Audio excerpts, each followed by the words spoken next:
आज की यूनिट है वो, क्या नाम है? वित्तीय साक्षरता और डिजिटल भुगतान अनुप्रयोग। ये जो अपने आजकल मतलब सामान्य जो जीवन है अपना, उसमें हर दिन का मतलब कोई विद्यार्थी ऐसा नहीं होगा शायद जो फोन पे वगैरह इसके बारे में नहीं जानता हो, है ना। भले ही खुद का अकाउंट नहीं होगा तब भी कभी मोबाइल हाथ में आ गया जैसे पापा वगैरह का, तो है ना, इधर उधर भुगतान किया ही है। तो ये थोड़ी काम की चीज हो सकती है अपने लिए। इसको और स्पेशल मतलब हमारे जीवन में भी इसका उपयोग है, इस कारण इसको स्पेशली पढ़ेंगे थोड़ा। और इससे पहले थोड़ी सी अपन बातचीत कर लेते हैं अपने। इससे पहले जो टॉपिक था, क्या नाम था उसका? इंटरनेट से परिचय। तो इसमें हमने बातचीत की थी इंटरनेट क्या है, जैसे तो इसके बारे में क्या बात की थी हमने। हाँ, यहाँ सीधी जो कहानी है उसमें एक शब्द है, यहाँ से हम नॉर्मली क्या प्राप्त करते हैं? सूचना प्राप्त करते हैं। सोर्स वगैरह क्या है वो सारी कहानी। और नाम से भी स्पष्ट है, इंटर का मतलब आंतरिक हो गया, नेट का मतलब हो गया संजाल। यानी दुनिया भर के कंप्यूटर वगैरह हैं वो सब जुड़े हुए हैं आपस में। एक जगह सर्वर है जो हमें सूचना उपलब्ध करवाते हैं। हमें सूचना चाहिए तो हम है जो क्लाइंट कहलाते हैं इसमें, इंटरनेट की भाषा में। फिर एक्सेस कैसे करना है? तो आपके पास अभी क्या होना चाहिए? एक सर्विस प्रोवाइडर है, उससे आपको एक अकाउंट लेना है। मतलब जैसे सिम कार्ड ले लिया आपने, उसमें रिचार्ज करवा लिया तो आप एक्सेस कर सकते हैं। ब्रॉडबैंड वगैरह है, ये जितने भी हैं तो इसमें कुल मिलाकर आपको कनेक्शन लेना होता है। फिर एक्सेस में ये नाम आए थे उसकी बात कर लेते हैं। आईएसपी का फुल फॉर्म क्या था? Internet service provider. क्या क्या सर्विस देते हैं? तो वही है सारा का सारा जो नेट का एक्सेस है आपका, और भी वेबसाइट वगैरह बना सकते हो, जो भी सारी कहानी। मोडेम के बारे में बात की थी हमने, एक तो फुल फॉर्म याद रखेंगे। एमओ का मॉड्यूलेटर हो गया और इसका हो गया डी मॉड्यूलेटर, है ना। तीन प्रकार थे इसके, एक बाह्य है, एक आंतरिक है और एक पीसी हार्ड है। तो तीनों पता होने चाहिए। ऐसे पूछ सकता है कि मॉडेम का प्रकार नहीं है, फिर इन तीन के अलावा और भी ऑप्शन दे दे तो वो हो सकता है। फिर हमने बात की थी इंटरनेट कनेक्टिविटी के प्रकार के बारे में। तो इंटरनेट कनेक्टिविटी में ये सारी चीजें आ गई। जिसमें हमने बात की थी सबसे पहले पहले नंबर पे डायल अप के बारे में, जो आजकल क्या हो गया है? अप्रचलित हो गया। अप्रचलित का मतलब जिसकी स्पीड कम है तो उसका उपयोग है जो वो ज्यादा रह नहीं गया। बाकी ब्रॉडबैंड है, इसकी फुल फॉर्म की बात की थी। इसमें जो और क्या शब्द आता है? विड्थ शब्द और आता है, तो इसको ध्यान रख लेंगे। वाईफाई के बारे में बात की थी हमने। वायरलेस फिडेलिटी, फिडेलिटी शब्द को अच्छे से ध्यान रखना है। वायरलेस शब्द है जो पता होना चाहिए अपने को। डीएसएल का भी फुल फॉर्म पता होना चाहिए अपने, डिजिटल सब्सक्राइबर लाइन। तो ये पता होना चाहिए। केबल, वो केबल टीवी वाली कहानी है। उपग्रह में हमने बात की थी कि मौसम वगैरह है जिसको इम्पेक्ट करते हैं, बाकी काफी ठीक है। और मोबाइल वाला सब जानते ही है, मोबाइल में आपके पास एक सिम कार्ड होता है, उसके आधार पे आपको जो सर्विस प्रोवाइडर है वो इंटरनेट का एक्सेस दे देते हैं। इसके बाद हमने एक बहुत महत्वपूर्ण और बात की थी, किसके बारे में? इंटरनेट। इंटरनेट होता है निजी, क्या होता है बोलो? निजी नेटवर्क होता है। और निजी नेटवर्क इस संदर्भ में अपने को समझना है कि जैसे कोई कंपनी वगैरह है, और वो कंपनी है अपने जो कर्मचारी हैं उनको स्मूथलेस बढ़िया से जो नेट का एक्सेस देना चाहती है, तो वो ये व्यवस्था करते हैं। इसमें हमने दोनों की तुलना भी की थी, इंटरनेट और इंटरनेट। तो इंटरनेट में ये है कि कंपनी विशेष है उसके कर्मचारी ही इसको एक्सेस कर सकते हैं, और इंटरनेट क्या है? ये भी एक्सेस कर सकते हैं और दुनिया एक्सेस कर सकती है इसको, जो बाकी लोग एक्सेस नहीं कर सकते हैं। ये इसकी मेन एक बात थी, ये ध्यान रखेंगे। फिर हमने बात की थी वेबसाइट कैसे खोलेंगे, तो उसमें मूलभूत जो चीजें हैं उनको समझना था अपने। जैसे एक तो डब्ल्यू डब्ल्यू डब्ल्यू को समझना था, इसकी फुल फॉर्म के बारे में बात की थी हमने, वर्ल्ड वाइड वेब। वेबसाइट कैसे क्या बनाते हैं, तो वेबसाइट का एक है जो एड्रेस वगैरह होता है, उसके बारे में बात की थी। एड्रेस है जो इधर उधर अगर किसी को भेजते हैं, या तकनीकी भाषा है इंटरनेट की, उसमें उसको बोलते हैं यूआरएल। यूआरएल का फुल फॉर्म याद रखना है, यूनिफॉर्म रिसोर्स लोकेटर, ठीक है। और डोमेन नेम सिस्टम के बारे में बात की थी। डोमेन नेम सिस्टम है वो सेम रहेगा या अलग रहेगा बोलो? कभी भी दुनिया में जो दो डोमेन नेम है जो सेम नहीं हो सकते, प्रत्येक है वो। ये इसमें ही आ रहा है ना, यू का मतलब क्या देखा था, यानी कि एकदम अलग से यूनिक रूप में उसको तैयार किया हुआ है। और डोमेन नेम में हमने नाम देखे थे, उसमें जो सबसे पहले जैसे HTTP लिखा हुआ था, तो इसको क्या बोलते हैं? प्रोटोकॉल है ये, हाइपर टेक्स्ट ट्रांसफर प्रोटोकॉल। इसके बाद है जो फिर WWW है, इसको क्या बोलते हैं? हाँ, वर्ल्ड वाइड वेब बोलते हैं, लेकिन बोलेंगे क्या इसको? सब डोमेन। फिर यहाँ जो नाम लिखेंगे अपन, है ना, ये है जो क्या है? Domain name. ये ध्यान रखेंगे। आगे फिर अपन डॉट कॉम वगैरह लिखते हैं, वो है जो क्या है? Top level domain. क्या है? Top level domain. इस प्रकार से है ये डोमेन नेम वाला सिस्टम चलता है। और वेबसाइट, ये इसमें एक शब्द आया था वेब ब्राउजर, जैसे इसी में है, ये जब पढ़ रहे हैं उसी में है वेब ब्राउजर। वेब ब्राउजर में दो चार नाम आए थे, पांच नाम आए, पांच फोटो दे रखे हैं, उनके नाम अपने भी याद रखने, एग्जाम में ये पूछा जाता है तो थोड़ा सा ध्यान रख लेंगे तो बढ़िया रहेगा। जैसे गूगल क्रोम है एक, है ना, और एक मोजिला फायरफॉक्स है। मैं जो अधूरा लिखा हूँ नाम, तो थोड़ा थोड़ा रिकॉल करने में सुविधा रहेगी, आधा नाम है जो खुद से याद रखना है। और था ओपेरा, ओपेरा है क्या? ओपेरा वैसे तो एक नाटक वगैरह की शैली होती है, लेकिन उसके नाम पे ये रख दिया, तो ये भी है, अपने को याद रखना है। दो नाम और हैं, एक सफारी है और एक है जो कौन सा है बोलो, इंटरनेट एक्सप्लोरर है क्या?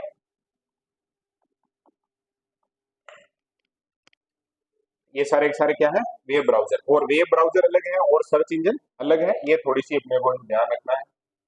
वेब सर्च करना कैसे क्या है, तो सर्च करने के लिए आपको क्या चाहिए, सर्च इंजन चाहिए। सर्च इंजन में नाम बताओ थोड़े से, एक तो गूगल है, एक बिंग है क्या, याहू, हाँ याहू। और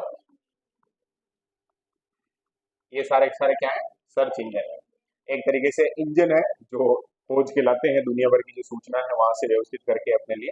और विकिपीडिया के बारे में हमने क्या बात की थी, ये एक तरीके से हम जो सहकारिता वाला टॉपिक पढ़ते हैं वही लगभग काम है ये। लोग बाग आपस में है जो एक दूसरे का सहयोग करते हुए यहाँ पर दुनिया भर की जो सूचनाएं होती हैं उनको जो संपादित करते हैं, क्या करते हैं, संपादित करते हैं, ऐड करते हैं, या कोई अगर गड़बड़ है तो उसको हटा देते हैं। संपादित करना ज्यादा, इसमें ज्यादा काम है, वैसे जोड़ना घटाना है जो थोड़ा सा कम होता है। तो विकिपीडिया को भी ध्यान रखिएगा, दुनिया भर की सारी जानकारी यहाँ मिलती है अपने को।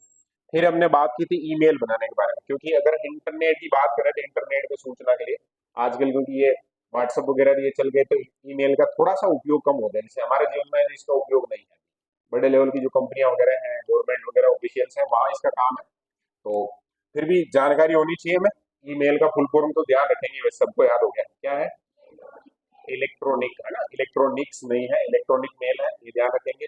जिसको हम भेजते हैं उसके नाम के वहां पर जब हमें फीड करना है जैसे एड्रेस, तो वहां क्या लिखा हुआ था, टू। और एक से ज्यादा को भेजना तो उसके दो तरीके होते हैं, एक होता है सीसी और एक होता है बीसीसी।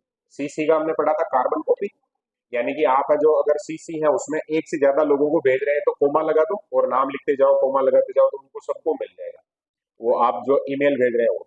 और इसमें जो कहानी क्या है दोनों में, ये भी सबको मिलेगा, ये भी सबको मिलेगा। ये अगर आप उपयोग करते हैं तरीका, तो फिर सबको पता चलेगा कि ये और किस किस को भेजा गया है। और ब्लाइंड कार्बन कॉपी में अगर आप नाम फीड करते हैं तो फिर किसी को भी ये पता नहीं चलना चाहिए कि मेरे अलावा और किसको ये मैसेज भेजा गया। समझ में आ गई बात? ये सेम वही कहानी है जैसे अपने ब्रॉडकास्ट सिस्टम है, तो मैसेज एक ही भेजा जाता है लेकिन जितने भी उसमें जुड़े हुए सबको मिल जाता है, वही सेम कहानी यहाँ पर। और एक इसमें थोड़ी सी जानकारी और दे रखी थी किसके बारे में, फाइल अटैच के बारे में। एक तो ध्यान रखना है कितने मेगाबाइट की है जो फाइल मैक्सिमम इसमें अटैच हो सकती है, 25 मेगाबाइट। और अटैच का है जो वो इस प्रकार का चिन्ह वगैरह है, बाकी अटैच का मतलब जानते हैं साथ में जो कोई भी फाइल लगाते हैं उसको। फिर थोड़ा सा, क्योंकि राजस्थान सरकार का कार्यक्रम है RSCIT, तो राजस्थान सरकार के बारे में थोड़ी बहुत जानकारी की जरूरी है भाई देना। तो राजस्थान में उपयोगी वेबसाइट के बारे में बात की थी, इसमें अपना गवर्नमेंट का एक खुद का पोर्टल है। और दो और वेबसाइट के बारे में थोड़ी सी एक्स्ट्रा जानकारी अपने को मिली थी, जिसमें एक तो RPSC है। RPSC की वेबसाइट पर हम सारा काम कर सकते हैं, पुराने पेपर अपने को चाहिए, फॉर्म भरना है तो वहां भर सकते हैं, और भी जो भी डैशबोर्ड वगैरह होता है एग्जाम का वो सब यहाँ मिलता है। RTE के बारे में बात की थी हमने, उसमें एक जानकारी दे रखी थी कि राजस्थान में 35,000 के समथिंग है जो प्राइवेट स्कूल है, और वो सारे इस पोर्टल में जुड़े हुए हैं। बच्चों का जो एडमिशन होता है कितने परसेंट फ्री होता है बोले, 25% फ्री होता है। तो गवर्नमेंट है जो रिफंड करती है पैसा, तो ये पोर्टल है जहाँ से उनको वापस पैसा मिलता है। और ज्यादातर जो प्राइवेट स्कूल होते हैं वो इसी कारण से सर्वाइव करते हैं। इसी कारण से का मतलब, जैसे मान लो उन्होंने जो 100 एडमिशन किए हैं, तो 75 जने हैं वो जो भी एडमिशन है वो पैसे तो देंगे, और 25 जने हैं वो थोड़े बहुत देंगे, नहीं देंगे, कुछ थोड़ी मदद मिलेगी जैसे भी होगा, लेकिन गवर्नमेंट पूरे पूरे पैसे हैं जो उनको वापस दे देगी। समझ में आ गई ना बात? अरे आई नहीं है बोलो। ये अपना टॉपिक था कौन सा, इंटरनेट के परिचय वाला। आज अपन बात करेंगे किसके बारे में बोलो, हाँ इसके बारे में बात करेंगे रे?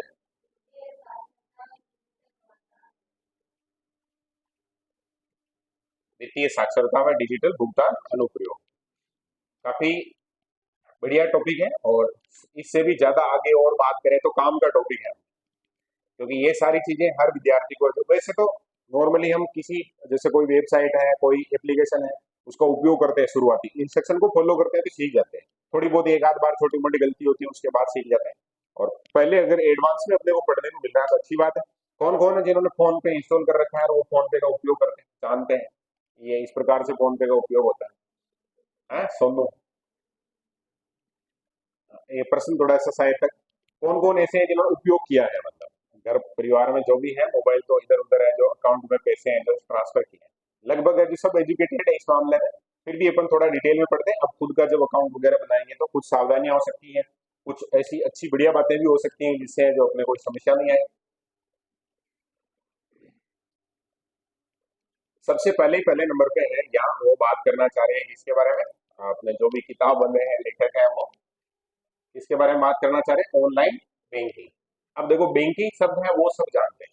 बैंक का एक सिस्टम होता है, उसके बहुत सारे हैं जो कस्टमर होते हैं, बैंक का पूरा एक तरीका, वहाँ कैशियर होता है, एक मैनेजर होता है, और किसी व्यक्ति को जो लेन देन करना है तो उसकी प्रॉपर प्रोसेस होती है। आप जैसे आपका खाता है, पैसे जमा करवाने हैं, तब भी ऐसे नहीं कि जमा करिए और जाके वहां रख के आ गए, ऐसे नहीं होता। उसके लिए आप जाएंगे, एक प्रॉपर है जो पर्ची वर्ची फिल करनी है, साइन करने हैं, अकाउंट नंबर लिखने हैं, फिर वहाँ कैशियर के पास जाना, उसको देना, फिर वो चेक करेगा, काउंटिंग वगैरह नकली असली जो भी है मशीन में काउंट करेगा, फिर है जो आपके अकाउंट में उसको ऐड करेगा। ये प्रोसेस होती है। और अकाउंट खोलना, जैसे आपको चाहिए कि वहां मेरा अकाउंट होना चाहिए, उसकी भी एक प्रॉपर प्रक्रिया है। आपके कंप्लीट डॉक्यूमेंट्स वगैरह, फॉर्म वगैरह का काम होगा, वो सब जो चेक होंगे, कंप्लीट है तो फिर आपको जो वहाँ अकाउंट ओपन करके और वो सुविधा जो भी बैंक में मिलती है वो मिल जाएगी। अब इसके आगे क्या लग गए हैं बोलो? ऑनलाइन। समझ जाओ, सीधी कहानी है, आपको फिजिकली बैंक में नहीं जाना है, आप इंटरनेट की सहायता से जो बैंकिंग वाला सारा काम, जो आप फिजिकली बैंक में जाके और सारा काम कर रहे हैं, वो काम अब आप ऑनलाइन घर पे बैठे बैठे कर सकते हैं। उसको नाम दिया है क्या? Online banking. अब इसमें क्या काम होगा? तो वही है सारा, जैसे आपको किसी अपने दोस्त को जैसे पैसे भेजने हैं तो आप जो घर पे बैठे बैठे भेज सकते हैं, ये सुविधा मिलेगी आपको कहाँ पर? Online banking.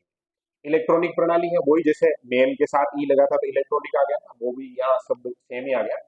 कुल मिलाकर वहाँ उनकी एक वेबसाइट होगी और वहाँ आप ट्रांजेक्शन है जो कर सकते हैं, भुगतान कर सकते हैं, बिलों का भुगतान कर सकते हैं। आजकल ऐसे होने लग गया है, लाइट का बिल भरना, चाहे दुनिया भर का कोई सा भी काम हो अपना जो ऑनलाइन कर सकते हैं। खुदरा, ये रिटेल वगैरह छोटे मोटे सब लेवल के। एयरटेल नाम सुना? एयरटेल का भी खुद का एक बैंक है, 10,000 या 5,000 ऐसी कुछ लिमिट वगैरह होती है, छोटे मोटे सारे काम है जो चाहेंगे। इसको और क्या बोलते हैं? तो जैसे ऑनलाइन बैंकिंग हो गया, इसी को और क्या बोल देते हैं? इंटरनेट बैंकिंग बोल देते हैं, नेट बैंकिंग भी बोल देते हैं, ई बैंकिंग भी बोल देते हैं, या वर्चुअल बैंकिंग भी बोलते हैं। वर्चुअल का मतलब एक्चुअल में बैंक ही नहीं है और बैंक का काम हो रहा है, तो उसको क्या सब दे सकते हैं अपन? वर्चुअल। लगभग सभी बैंक और वित्तीय संस्थान अपने ग्राहकों को ऑनलाइन बैंकिंग, आजकल ऐसा हो गया है कि लगभग सारे बैंक है वो ये सुविधा है जो प्रदान करते हैं। ऑनलाइन बैंकिंग के साथ अभी दुनिया भर के एड वगैरह, फोटो और जो भी बैंक वगैरह होते हैं उनको जोड़ रखा है फोटो में, थोड़ा सा अपन देख सकते हैं।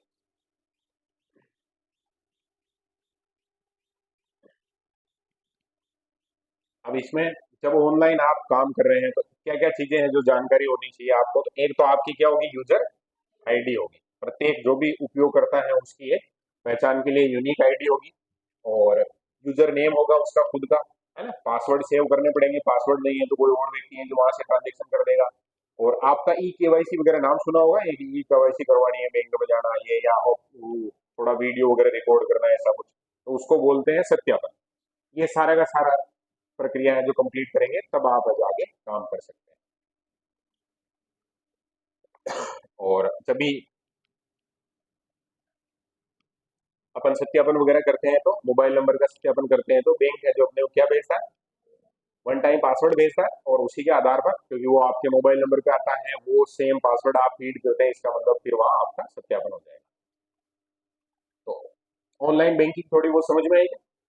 फिजिकली आपको बैंक में जाने की आवश्यकता नहीं होती है, ऑनलाइन आप सारा का सारा जो बैंक का काम है वो कर सकते हैं, उसे ऑनलाइन बैंकिंग कहेंगे अपन। अब ऑनलाइन बैंकिंग के लाभ, ऐसे टॉपिक है जो बढ़िया लगते हैं, ये जल्दी समझ में आ जाते हैं। और परीक्षा में कोई प्रश्न आएगा इससे रिलेटेड, लाभ से रिलेटेड, तो अपन कंपैरिजन करके और उसमें लाभ नहीं है को हटा सकते हैं या लाभ है को निकाल सकते हैं अलग से। तो लाभ क्या क्या होंगे देखो। एक तो जैसे मान लो आपको 9 बजे आपके किसी दोस्त का फोन आया रात में कि यार मेरा अर्जेंट 10,000 रुपए चाहिए, मैं यहाँ हूँ या हॉस्पिटल में है, बहुत बार ऐसे ही फोन आते हो तो इमरजेंसी टाइम में। तो तो उस समय बैंक है जो तो क्या हो गया, बंद हो गया, तो कोई संभावना नहीं है।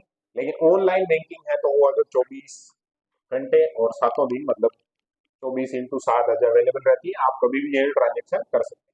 कभी तकनीकी समस्या आ जाती है, कुछ को लग रहा होगा ऐसे तो नहीं होता है, कभी कभी सर्वर डाउन हो जाता है वो, तो वो एक्सेप्शन अपवाद है जो हर जगह रहते हैं, उसका तनाव अपने को नहीं लेना।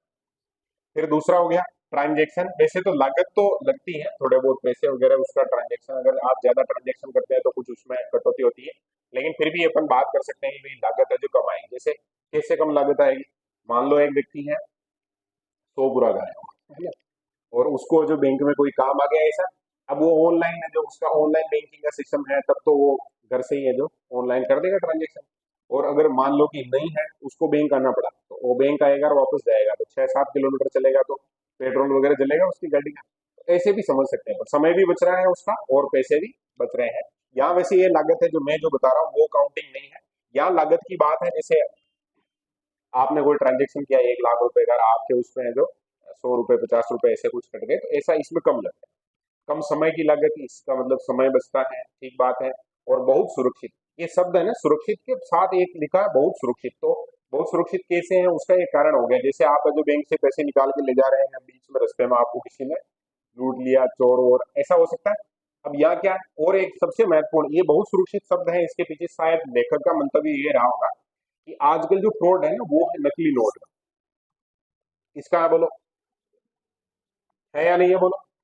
मान लो जैसे आपको किसी से है जो पैसे प्राप्त करने हैं या किसी को पैसे देने हैं, संभावना है या नहीं है उसमें नकली नोट होने की, पूरी संभावना भौतिक रूप से। और अगर आप ऑनलाइन उसको भुगतान कर रहे हैं तो कहीं 0% संभावना है कि नकली, नकली तो फॉरवर्ड होते नहीं ना, पैसे तो असली आपके खाते में तभी जाएंगे वहां। तो ये इस कारण से इसको क्या लिखा है इन्होंने, बहुत सुरक्षित है। पैसे तुरंत और सही जगह स्थानांतरित करना, ये एक कहानी और है। जैसे आप 100 किलोमीटर 200 किलोमीटर दूर है, वहां पैसा भेजना, अगर भौतिक रूप से भेजे तो उसमें समय लग जाएगा। यहाँ जो आप हाथों हाथ उसको जो भेज सकते हैं, घर से बैठे बैठे यूटिलिटी बिल वगैरह भरने हैं, जैसे तो आपको कहीं ऑफिस में नहीं जाना पड़ता है। और भी खूब सारी आजकल लगभग दुनिया भर की सारी सेवाएं हैं जो ऑनलाइन अपन प्राप्त कर सकते हैं। तो लाभ समझ में आ गए क्या, बोलो। है, लाभ से रिलेटेड कोई प्रश्न आएगा तो कर लेंगे कि निम्न में से लाभ नहीं है या लाभ है, ऐसा कुछ आए तो कंपैरिजन करके, और चारों पॉइंट जो ऑप्शन आते हैं उसमें और करना। ऑनलाइन बैंकिंग के माध्यम से सेवाएं, तो वो जो सेवाएं मिलती है वो, एक तो अपना जो पारंपरिक बैंकिंग है वो भी है, वैसे बंद नहीं हुआ पूरी तरह से, लेकिन जो ऑनलाइन है उसमें क्या क्या कहानी रहेगी। तो सबसे पहले तो आपको जो ई केवाईसी करवानी पड़ेगी, और उसके आधार पे आपका जो अकाउंट खुल जाएगा, और वहां आप जो अकाउंट खोल सकते हैं आधार के प्रमाणीकरण के आधार पे। अपने खाते की शेष राशि, कभी जैसे मान लो आपको आपका बैंक बैलेंस कितना है ये चेक करना है, तो बैंक नहीं जाना पड़ेगा, आप खुद है जो वहाँ चेक बैलेंस वाले ऑप्शन में जाके और चेक कर सकते हैं। और अपना स्टेटमेंट, स्टेटमेंट जानते हैं क्या होता है स्टेटमेंट, पिछले एक महीने में, एक साल में आपने जितना भी ट्रांजेक्शन किया है, जितने पैसे भेजे हैं और जितने पैसे आपके खाते में आए हैं, उसकी जो पूरी एक लिस्ट होती है उसको क्या बोलते हैं, बैंक स्टेटमेंट। जो भी बिजनेसमैन वगैरह होते हैं जिनके बहुत ज्यादा लेन देन होता है, तो वो ऐसे हर महीने में या हर 2 महीने 3 महीने में या साल भर में पूरा स्टेटमेंट निकलवा के और उसको एक बार क्रॉस चेक करते हैं। अपने खाते से किसी और के खाते में धन स्थानांतरित करना, ये तो है ही है, सबसे मेन बात हो गई, ये बात कर चुके थे। फिक्स डिपॉजिट वगैरह है, फिक्स डिपॉजिट नाम सुना होगा, बहुत सारी है जो स्कीम वगैरह होती है, गवर्नमेंट भी देती है ऐसी स्कीम, बैंक वगैरह देते हैं कि हमारे इतने रुपए जमा कराओगे तो आपको 7.5% से हम रिटर्न देंगे, इतने लाख रुपए जमा कराओ इतने साल में इतने लाख हो जाएंगे। ये सारा है जो फिक्स। एफडी नाम सुना होगा, एफडी, एफडी करवाई है मैंने, ऐसे तो सुना होगा जरूर, मैं थर एफडी करवा मैं लिया, एफडी तोड़ दी मैं, ऐसी वो फिक्स डिपॉजिट हो गया। वो जो आप एक फिक्स अमाउंट है जो बैंक में जमा करवा देंगे और उसके लिए एक टेन्योर होगा, उसके बाद वो पेमेंट है जो आपको ब्याज के साथ मिल जाएगा। अन्य निवेश करना, और भी जैसे एफडी के अलावा खूब सारे और हैं, जैसे एक पीपीएफ बोलते हैं, पब्लिक प्रोविडेंट फंड के नाम से एक आता है, जिसमें सबसे ज्यादा पैसे वगैरह देते हैं। या आजकल वैसे बैंक की बात चल रही है, या डाक विभाग में इनमें भी ऐसी स्कीम वगैरह होती है, उनको मैनेज कर सकते हैं अपन, चेक कर सकते हैं, उसमें फिक्स है जो अमाउंट भेज सकते हैं अपन।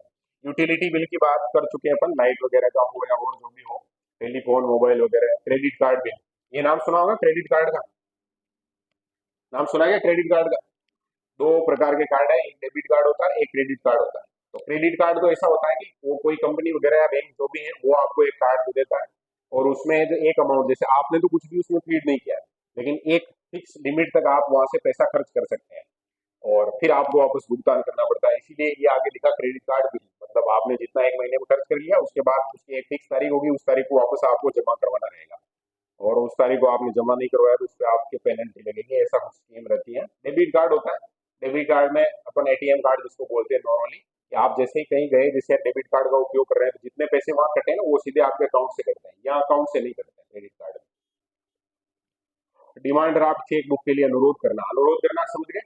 जैसे आपको चेक बुक चाहिए तो आप ऑनलाइन है तो बैंक को वहाँ एप्लीकेशन डाल सकते हैं कि मुझे इतने लीफ की चेक बुक चाहिए। चेक का भुगतान रोकना, रोकना समझ गए। मान लो आपका कोई दोस्त है, उसको आपने चेक दे रखा है, बीच में फिर मामला है जो कोई गड़बड़ होगी ऐसे, तो आप जो वहां से रिक्वेस्ट कर सकते हैं कि ये चेक कैंसिल करने, जैसे ही वो बैंक में जाएगा उसको कह देंगे कि ये उसने चेक कैंसिल कर दिया। डेबिट कार्ड क्रेडिट कार्ड को ब्लॉक अनब्लॉक करना, ये ब्लॉक अनब्लॉक तो जानते हैं अपन, ब्लॉक जानते हैं क्या होता है ब्लॉक? ऐसे सुना होगा ना, उसको ब्लॉक कर दिया गया, या सुना या नहीं सुना बोलो। ब्लॉक का मतलब हो गया जैसे आपका एटीएम कार्ड है जो खो गया मान लो, है ना, डेबिट कार्ड, मैं बोलने में ये बोल रहा हूँ, ये इसमें जो शब्द काम में लिया वो बात करते हैं, इनमें से कोई ये कार्ड है जो खो गया है, तो खो गया है तो उसका दुरुपयोग हो सकता है, पूरी संभावना है, तो आप उसको जो खोते ही पता चल गया तो आप उसको क्या कर सकते हैं, ब्लॉक कर सकते हैं, ठीक है, और वापस मिल गया तो बहुत बार सुलह हो जाती है तो वापस ब्लॉक हो जाता है। और उसमें एक पिन होती है, मतलब पिन नंबर होते हैं, पिन होती है कि मतलब चुभोने वाली पिन की बात नहीं कर रहे हैं, यहाँ एक है जो उसके नंबर होते हैं, जैसे डालते हैं अपन नंबर कोई भी, वो रीजनरेट कर सकते हैं, मतलब आप जो अलग वापस से, जैसे मान लो किसी को पता चल गया है वो पासवर्ड वगैरह पता चल जाती है, तो अपन क्या करते हैं, मोबाइल वापस दूसरे सेट कर लेते हैं, वैसे वैसे पिन भी दूसरी सेट करते हैं। तो ये सारे के सारे पॉइंट क्या थे, क्या सेवाएं मिलती हैं, तो ये सारी सेवाएं मिलती हैं, पैसा भेज सकते हैं, ये पिन नंबर चेंज कर सकते हैं, चेक वगैरह हो गया, क्रेडिट कार्ड से संबंधित बातचीत हो गई, स्टेटमेंट हो गया, आधार का ई केवाईसी वगैरह सारी कहानी है जो ये ऑनलाइन बैंकिंग में है। अब अकाउंट कैसे ओपन करते हैं उसकी प्रोसेस है वो भी बता रखी है। तो नॉर्मली क्या होता है, तो एक फॉर्म वगैरह भरते हैं अपन, और उसमें कोई शर्त वगैरह है उसको राइट कर देते हैं, तो बैंक अधिकारी हैं वो आपसे मांग लेंगे जो भी आपको आपके डॉक्यूमेंट्स वगैरह चाहिए। सबसे पहले उस खाते के प्रकार को तय करना चाहिए। देखो खाते के भी अलग अलग प्रकार होते हैं, एक दो नाम बताओ, जैसे नाम सुना होगा कि हमारा ये प्रकार का अकाउंट हमने खोला था या देखा था। सेविंग अकाउंट नाम सुना होगा, है ना, कर्मचारी बन जाओगे आप तो सैलरी अकाउंट हो जाएगा, सेविंग है उसी को चेंज कर देंगे उसमें, है ना। और एक और अकाउंट होता है जिसमें थोड़े बैलेंस वगैरह की आवश्यकता पड़ती है, ज्यादा ट्रांजेक्शन होता है, उसको क्या बोलते हैं?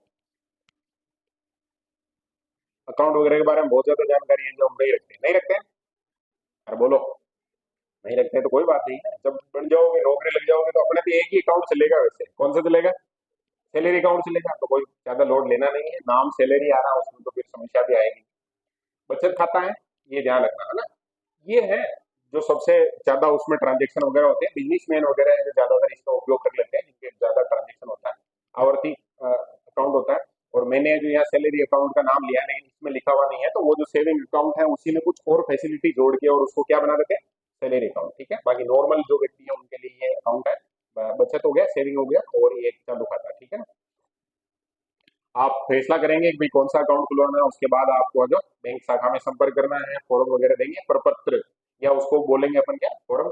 और आपको कोई चीज समझ में नहीं आ रही तो हेल्प भी करते हैं, वही कहानी है, सारी की सारी जानते हैं हम, दस्तावेज वगैरह कौन कौन से लगाने हैं।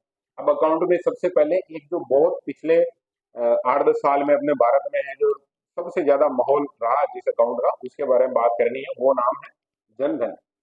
पहले के समय में, मतलब आज से 10-12-15 साल पहले जाएंगे अपन, तो लोग बाग है जो बैंकिंग वगैरह, ग्रामीण क्षेत्र की कह रहा हूँ मैं, शहरी क्षेत्र वाले खूब उपयोग कर रहे थे उस समय भी, और उसी कारण से ये सिस्टम चल रहा था। ग्रामीण क्षेत्र में क्योंकि बहुत ज्यादा लेन देन होता नहीं था और ऐसी संभावना थी नहीं, और अपने यहाँ मार्जिन व्यवस्था, और ये था कि 2 का ब्याज में पैसे ले आएंगे, ऐसे ऐसे वो चलता था काम। लेकिन ये जनधन अकाउंट जब से आया तब से फिर लोग बाग जो समझने लगे, और उसके बाद काफी ज्यादा अकाउंट अपने यहाँ खुले। तो ये गवर्नमेंट ने जो अगस्त 2014 में एक योजना शुरू की थी, कब शुरू की थी बोलो? हाँ, तो कितने साल पहले की बात हो गई, 10-12 साल पहले की बात हो गई। हाँ, और नेशनल लेवल की योजना है, और भारत को आर्थिक रूप से, भारत के जो आर्थिक रूप से कमजोर वर्ग हैं उनके पास भी कौन सी सेवाएं मिले बोलो? वित्तीय सेवाएं मिले, बचत कैसे कर सकते हैं, और अपन अपना पैसा है उसको सेफली जमा रख सकते हैं, क्रेडिट कार्ड हो, बीमा है, बीमा भी इसमें कोई अगर व्यक्ति एक जनधन खाता खुलवा लेता है तभी 1 लाख 1.5 लाख रुपए का बीमा तो गवर्नमेंट फ्री में देती है।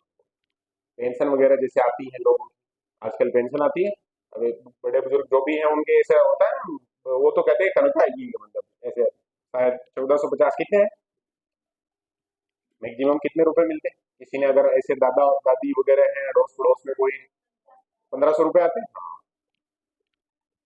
किफायती तरीकों से है जो उनके पास पहुंच जाते हैं। इसके लिए आवश्यक डॉक्यूमेंट वगैरह में कोई तनाव नहीं लेना, कोई प्रश्न बनता भी नहीं है, पर जानते हैं नॉर्मली जो डॉक्यूमेंट है वो चाहिए होता है। आधार कार्ड है, और एड्रेस का प्रमाणीकरण वगैरह के लिए मांग लेते हैं, कुछ भी जो भी हो। वे दस्तावेजों में मतदाता पहचान पत्र हो गया, ड्राइविंग लाइसेंस है, पैन कार्ड है, परमानेंट अकाउंट नंबर जो होता है अपने टैक्स वगैरह है उसमें काम आता है, पासपोर्ट है, नरेगा कार्ड वगैरह है, इनका भी है जो उपयोग कर लेते हैं एड्रेस वगैरह के हिसाब से। और पहचान का सबूत और पता दोनों के रूप में जो ये काम कर लेता है। किसी व्यक्ति के पास है जो आधिकारिक वेद दस्तावेज नहीं है तो कम जोखिम के रूप में वर्गीकृत किया गया, तो वह निम्नलिखित में से यानी कुछ और जारी पहचान पत्र है उनका उपयोग कर सकते हैं। जैसे उनके जो SC ST वगैरह का कोई संस्था आवेदक की तस्वीर वगैरह के साथ जो भी प्रमाण पत्र है जो किसी संस्था ने, जो कि गवर्नमेंट की है, उसने अगर जारी कर रखा किसी विभाग ने, तो वो काम चल जाता है। और विधिवत रूप से सत्यापित फोटो के साथ एक गजेट अधिकारी द्वारा जारी पत्र भी है जिसमें काम कर देते हैं। कुल मिलाकर ये यहाँ जो बात करना चाह रहा है ना आवश्यक डॉक्यूमेंट, तो अपन जो आधार कार्ड मार्कशीट वगैरह ऐसे लगाते हैं, कोई भी फॉर्म वगैरह भरते हैं, वही कहानी है यहाँ पर भी। क्रेडिट कार्ड भुगतान, अब अगला टॉपिक है जिसके बारे में अपने को बात करनी है, क्या नाम है? क्रेडिट कार्ड भुगतान। तो क्रेडिट कार्ड के बारे में तो अभी बात कर चुके हैं, बताओ देखिए क्रेडिट कार्ड क्या होता है? अभी तो बताया क्रेडिट कार्ड के बारे में क्या होता है। क्रेडिट कार्ड एक क्रेडिट कार्ड होता है और उससे अपन है जो पैसे खर्च कर सकते हैं, उसकी एक फिक्स लिमिट होती है, बाद में अपने को वापस से उसको भुगतान करना रहता है, ठीक है ना। बात कर लेते हैं इसमें क्या है, एक छोटा सा प्लास्टिक का कार्ड होता है, बैंक या किसी वित्तीय संस्था द्वारा इसको जो जारी किया जाता है। देखो जरूरी नहीं कि बैंक ही जारी करे, कोई भी और संस्था कोई कंपनी वगैरह भी जारी कर सकती है। धारक सामानों सेवाओं को क्रेडिट पर है जो खरीद सकते हैं। क्रेडिट का मतलब होता है उधार, क्या है बोलो? उधार। ये इलेक्ट्रॉनिक पैसे का सबसे आसान रूप है जो उपलब्ध है और आज अंतर्राष्ट्रीय स्तर पर इसका व्यापक रूप से उपयोग किया जाता है। अंतर्राष्ट्रीय स्तर पर ये है जो काफी बढ़िया से उपयोग किया जाता है।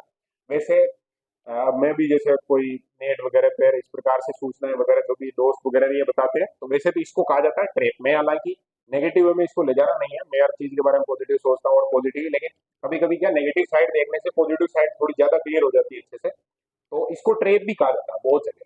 ट्रेप इस रूप में, जैसे मान लो कि मेरे पास मेरी सैलरी 1 लाख रुपए है और मैंने जो 10-15 कंपनियों के अलग अलग जो क्रेडिट कार्ड वगैरह है जो इधर उधर से जुगाड़ कर लिए और उनसे अनाप शनाप जो खर्चा कर दिया। पैसे नहीं है फिर भी खर्च कर सकते हैं इसमें, लेकिन वो तारीख तो आएगी नहीं जब वापस जमा करवाना है, और उस समय फिर आदमी है जो उलझ जाता है। बहुत बार है जो पेनल्टी वगैरह लग जाती है, और इसका कभी शुरू में कहते हैं कि कोई नो कॉस्ट है। नो कॉस्ट का मतलब हम इस पे ब्याज वगैरह नहीं लेते, लेकिन मान लो 1 तारीख को आपको इसको जमा करवाना है, 1 तारीख को जमा नहीं करवाया तो 2 तारीख से आपको पेनल्टी लगना शुरू होती है, फिर वो बहुत भारी पड़ जाता है। 1 लाख पे शायद तक लाख लाख रुपए तक बहुत लोगों के जो पेनल्टी लग जाती है। ये नेगेटिव पॉइंट था, ये इसमें नहीं है, लेकिन हम क्योंकि अपने ये 3 कमांडो तो कम से कम बैठे ही है ना जिनको क्रेडिट कार्ड के बारे में जैसे ही जानकारी मिली एक बार तो फायदा उठाएंगे उठाएंगे, तो हम थोड़ा सा ये बात भी साथ में कर रहे हैं। कभी ऐसे बहुत बार ऑफर वगैरह आते हैं ना कंपनियों के, जैसे अपन दुकान वगैरह भी जाएंगे इलेक्ट्रॉनिक्स की, तो वो कहेंगे या क्रेडिट कार्ड ले लो, और मोबाइल बहुत सारे ऐसे मोबाइल ले लेते हैं। जैसे बहुत सारे मेरे भी दोस्त हैं जो कोई सैलरी वगैरह कुछ आती नहीं है, इनकम सोर्स ही नहीं है, फिर भी उनके पास एप्पल का मोबाइल है, क्रेडिट कार्ड से खरीद लिया। तो बहुत बार ये चीजें रहती है थोड़ा स्टेटस मेंटेन करने के लिए, इसके चक्कर में। क्रेडिट कार्ड से ऑनलाइन भुगतान करने के स्टेप क्या है जो देखते हैं, स्टेप तो सीख लो, फिर उपयोग करो नहीं करो वो एक अलग कहानी है।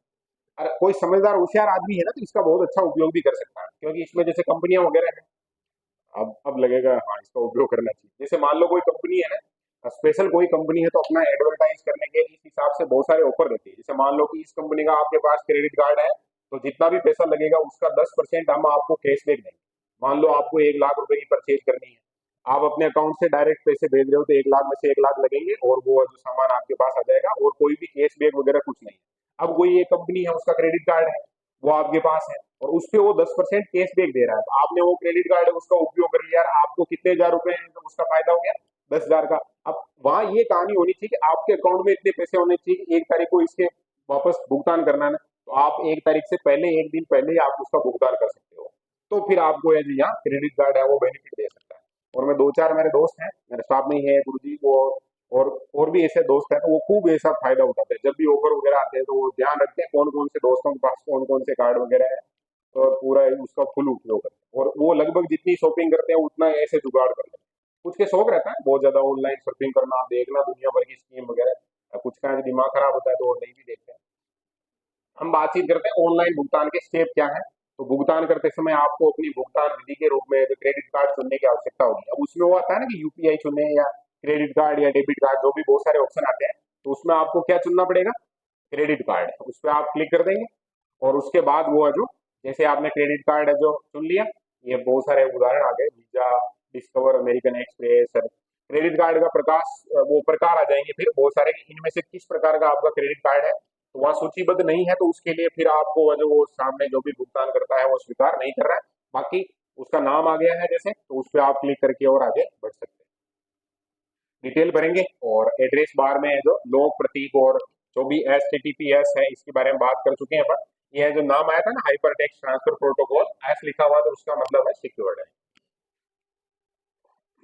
नाम वगैरह दर्ज करना है, क्रेडिट कार्ड पर जो भी नाम लिखा है वही सेम नाम डालना होता है और नाम सही ढंग से दर्ज करना होता है। क्रेडिट कार्ड वो देखें, इसके बाद क्रेडिट कार्ड की जानकारी है जो दर्ज करनी है, ये क्रेडिट कार्ड के वो डिटेल वगैरह के बारे में बता रखा है यहाँ पर। क्रेडिट कार्ड में एक नंबर होता है, वो नंबर है जो कितने डिजिट का होता है? 16। ऐसा भी कोई बहुत बार आजकल एग्जाम में न जाने क्या उनके धुन चढ़ी हुई है, ऐसे उल्टे पुल्टे प्रश्न पूछ लेते हैं।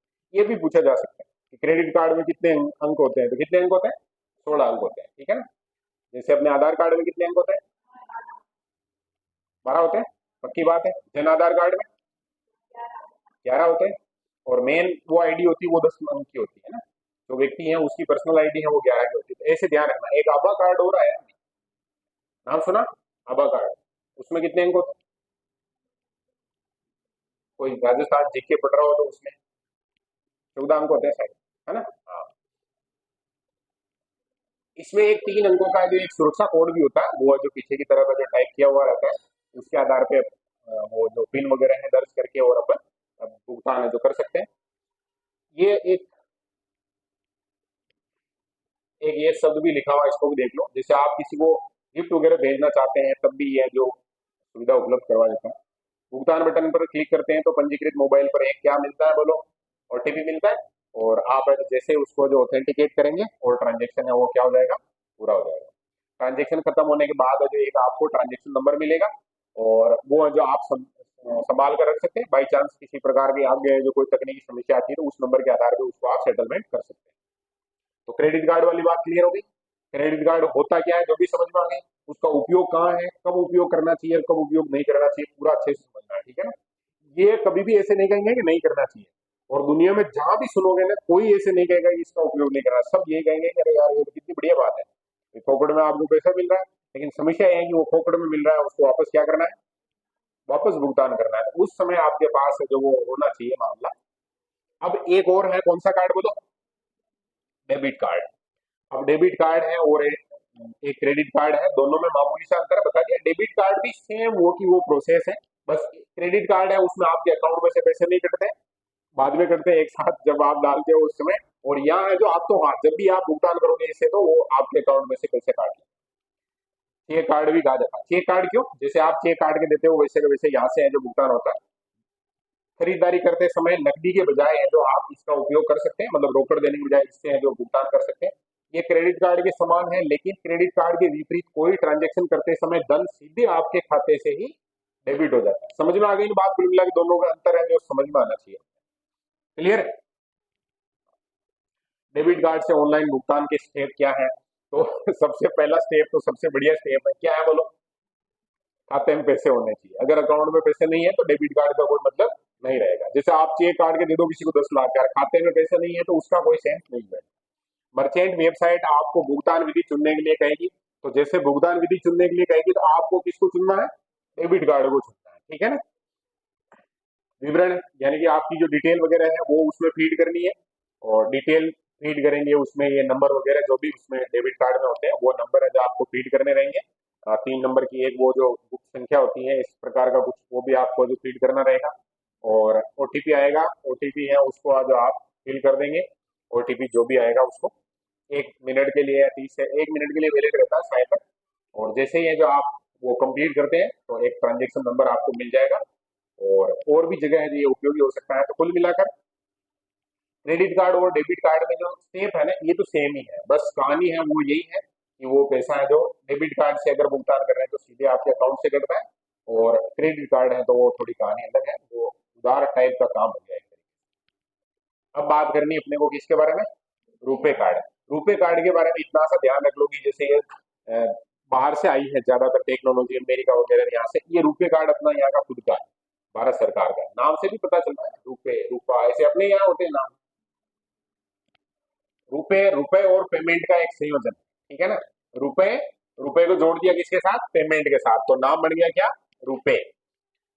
ये इधर से तो रू ले लिया और इधर से ले लिया पे, और कौन सा कार्ड बन गया, रुपए। भारत के राष्ट्रीय भुगतान निगम जो national payment corporation of India है उसके द्वारा इसको तैयार किया गया है। और इसके पीछे जो मकसद था वो एक तरीके से डेबिट कार्ड है उसका कौन सा संस्करण लाना, भारतीय संस्करण लाना। देश में भुगतान प्रणालियों के एकीकरण के इरादे से जो इसको बनाया गया है। और जनधन वगैरह जितने भी है तो उनको टोटल को ये रुपए कार्ड दिया गया है। कभी ध्यान हो जैसे तो अ, अपने जनधन वगैरह का अकाउंट खुले थे तो उस समय डाक के माध्यम से वो सारे के सारे हर एक परिवार में ये बांटा गया है। अब इसमें भी वही स्टेप है, स्टेप का मतलब ये थोड़ा सा, क्योंकि हम RSCIT पढ़ रहे हैं जिसमें बेसिक नॉलेज जो भी कोर्स कर रहा है उसको मिलना चाहिए, तो उस हिसाब से बता रखा है, तो बातचीत कर लेते हैं। रुपए डेबिट कार्ड के लिए वो वेबसाइट उत्पाद सेवा वगैरह जो भी होती है वहां पर मोबाइल नंबर दर्ज करना है, भुगतान पृष्ठ वगैरह पे जाना है, भुगतान के विकल्प में अपने को क्या चुनना है, रुपए डेबिट कार्ड चुनना है। विवरण दर्ज करने, और विवरण तो दर्ज करने ही है, ये सेम है जो सब जगह प्रोसेस आपको फॉलो करनी होती है। और प्रथम ट्रांजेक्शन के लिए आप पंजीकृत हैं तब है जो आप ट्रांजेक्शन कर सकते हैं।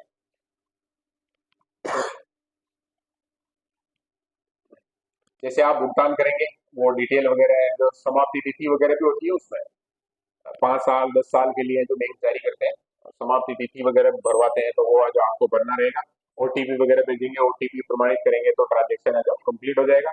बाई चांस आप है जो किसी प्रकार का उसका जो ट्रांजेक्शन वगैरह का कोई समस्या आती है तो वो चीजें जो वापस रजिस्टर भी कर सकते हैं। और ये थोड़ी सी डिटेल वगैरह दे रखी है, यहाँ जो ऑप्शन आ जाएगा रुपए का, कौन कौन से बैंक है उनका जो आप भुगतान कर सकते हैं। और एक पिन पेड वहां पर 4 अंकों का जो एक ATM पिन वगैरह है जो आपको दर्ज करना रहता है, जैसे ATM कार्ड में उपयोग करते हैं वही सेम कहानी यहाँ पर भी है।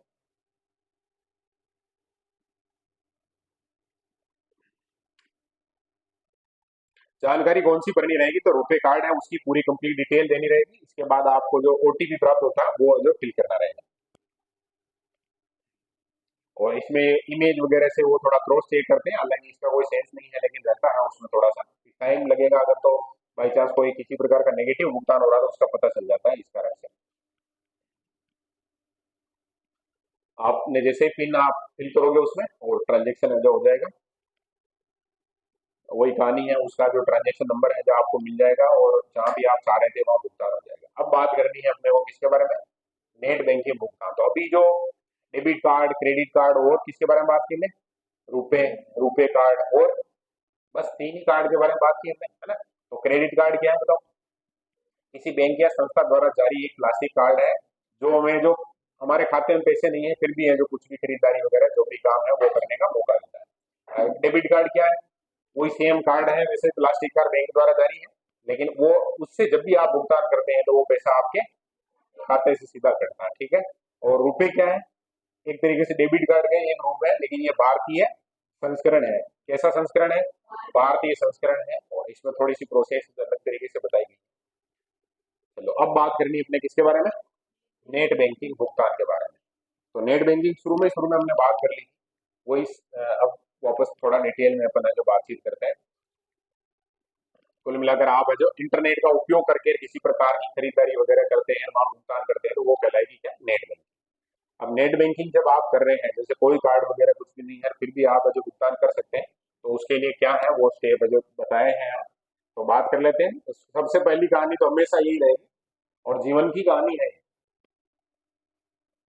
हमेशा यहाँ अगर है ना सप्लाई, तो फिर है जो कॉन्फिडेंस वगैरह की किसी प्रकार की कोई समस्या नहीं आएगी। सामने वाला दुकान वाला भी अगर आप हमेशा जाते हैं वहां एकदम नकद भुगतान करते हैं तो वो थोड़ा ज्यादा ये जूस वूस मंगवा रहे ऐसे करेगा, सही बात है। और बाकी ज्यादातर उधार वगैरह लेते हैं और उसको 10 बार कहना पड़ता है तब आप भुगतान करते हैं, तो थोड़ी समस्या आती है।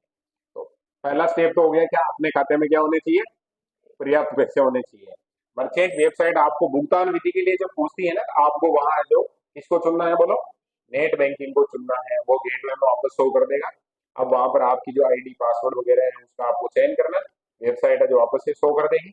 और जैसे ही आप लॉगिन वगैरह करते हैं, आप पेमेंट है जो उसमें डाल देंगे भी इतने पैसे हैं जो भुगतान करने हैं, उसकी पुष्टि करने की आवश्यकता आपको रहेगी, मतलब यस करना आपको। फिर आपके पास क्या आएगा बोलो, वन टाइम पासवर्ड आएगा। और वही कहानी है, डेबिट कार्ड वगैरह के पिन वगैरह है, जो भी डिटेल होती है वो पूछनी है।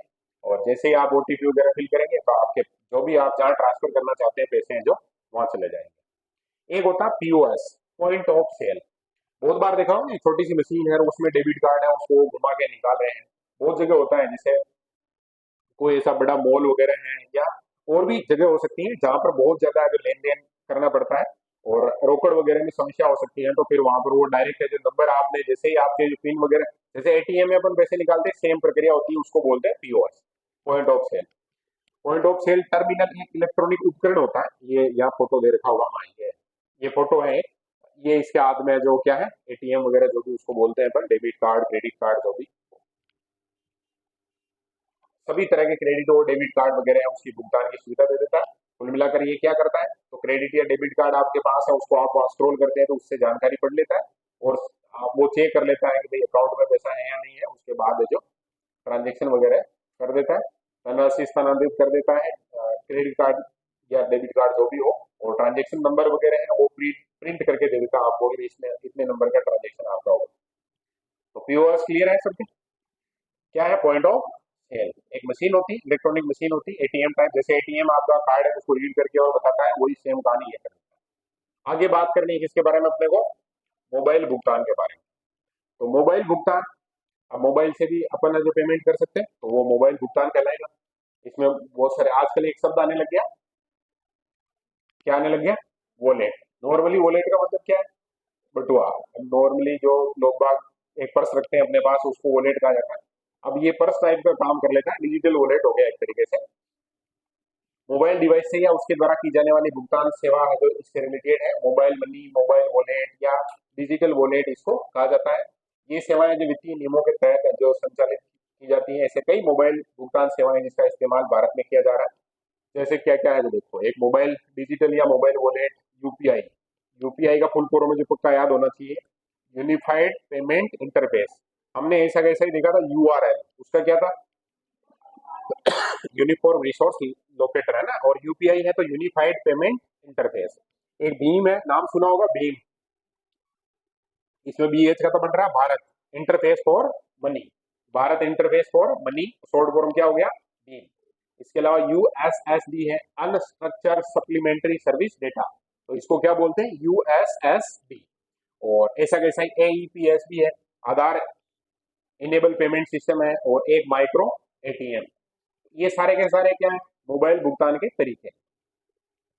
अब ये डिजिटल वॉलेट है उसके बारे में पूरी अपने को वो जानकारी मिलेगी। मोबाइल वॉलेट भौतिक वॉलेट या बटुए का डिजिटल समतुल्य है, जिसमें हम पैसे रखते हैं। ये एक ऑनलाइन प्लेटफॉर्म है जो उपयोगकर्ता को एक बैंक अकाउंट की तरह पैसे रखने की सुविधा देता है। समझ में आ गया ना, फोन पे है जैसे, गूगल पे है, ये वॉलेट का काम करता है। किसी उपयोगकर्ता को मोबाइल वॉलेट प्रदान करने के लिए खाता बनाने की जरूरत पड़ती है। इस मोबाइल वॉलेट खाते में डेबिट क्रेडिट ऑनलाइन ट्रांजैक्शन नकदी कुल मिलाकर सारा काम है यहाँ संभव है, जैसे बैंक अकाउंट में होता है वो। और इसके लिए एक आपके पास है जो क्या होता है, पिन, ताकि हर कोई और उपयोग नहीं कर ले इसका।